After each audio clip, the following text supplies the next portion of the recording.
Hi guys, আসসালামু আলাইকুম। অল্প সময়ে কিভাবে টুনা ফিশের কাবাব তৈরি করা যায় আর যা নাকি অসম্ভব মজার একটা কাবাব, আর সেই টুনা ফিশের কাবাবের রেসিপিটাই আর শেয়ার করব। যারা এটা খেয়েছেন তারা তো জানেনই, আর যারা এখনও এটা ট্রাই করেননি তারা এই রেসিপিটা ফলো করে টুনা ফিশের কাবাব তৈরি করতে পারেন। প্রথমেই ক্যানে থাকা টুনা একটি স্টেইনারে নিয়ে নিব। আমার টুনার ক্যানটা বড় ছিল, তাই যতটুকু লেগেছে তাই নিয়ে নিয়েছি।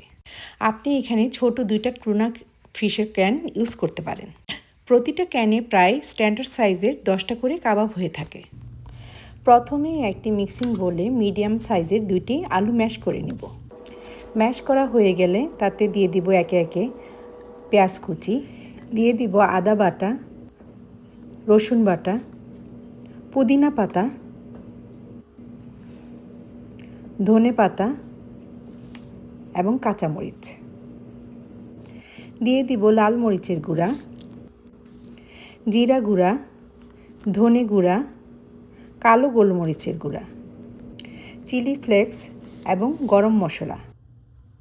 এখানে সব মশলাই আমি 1/2 টিস্পুন করে নিয়েছি। আপনি আপনার পছন্দ মতো কম বা বেশি করতে পারেন। দিয়ে দিব লবণ। লবণটা একটু বুঝে দিবেন, কারণ ক্যানের মাছটা কিছুটা নোনতা নোনতা থাকে। দিয়ে দিব একটা ডিম। এবার আলু ও সব রকমের মশলা খুব ভালোভাবে একসাথে মিশিয়ে নিব। এই পর্যায়ে দিয়ে দিব পানি ঝরানো টুনা ফিশ। আবারও সব কিছু খুব ভালোভাবে মেখে নিব।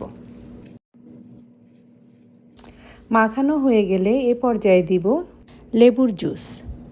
লেবুটা দিব এই কারণে যে মাছের স্মেলটা যেন না থাকে। মাখানো হয়ে গেলে কাবাবের শেপ দিয়ে নিব। এইভাবে আমি সবগুলি কাবাব তৈরি করে নিব এবং ব্রেড স্ক্রামে গড়িয়ে নিব। এই ব্রেড স্ক্রামটা আপনি টুনার কাবাবের মিশ্রণের সাথেও মিশিয়ে দিতে পারেন। সবগুলি কাবাব বানানো হয়ে গেলে অ্যাটলিস্ট আধা ঘন্টার জন্য ফ্রিজে রেখে দেব। এবার একটি প্যানে পরিমাণ মতো তেল নিয়ে নিব এবং তেল গরম হয়ে আসলে দিয়ে দিব টুনার কাবাবগুলি। চুলার হিটটা থাকবে মিডিয়ামে। বেশি আঁচে কাবাবগুলি ভাজলে পুড়ে যাবে। কাবাবগুলি যখনই তেলের মধ্যে দিব তখন 1 থেকে 2 মিনিটের মধ্যে উল্টে দিতে হবে। গোল্ডেন ব্রাউন না হওয়া পর্যন্ত এপিট ওপিট করে ভেজে নেব। কাবাবগুলি ভাজা হয়ে গেলে একটি কিচেন টাওয়েলে উঠিয়ে নিব। এতে থাকা এক্সট্রা তেলগুলি চলে যাবে। টুনা ফিশের কাবাবগুলি অসম্ভব ধরনের মজা ছিল। আপনি যদি ট্রাই না করেন তাহলে বুঝতেই পারবেন না। একবার হলেও তৈরি করুন এবং পরিবারের সাথে শেয়ার ও এনজয় করুন। টুনা ফিশের কাবাবগুলি কিন্তু এমনিতেই খাওয়া যায়, আবার ভাত, পোলাও অথবা বিরিয়ানির সাথেও পরিবেশন করতে পারেন। আজ তাহলে এই পর্যন্তই।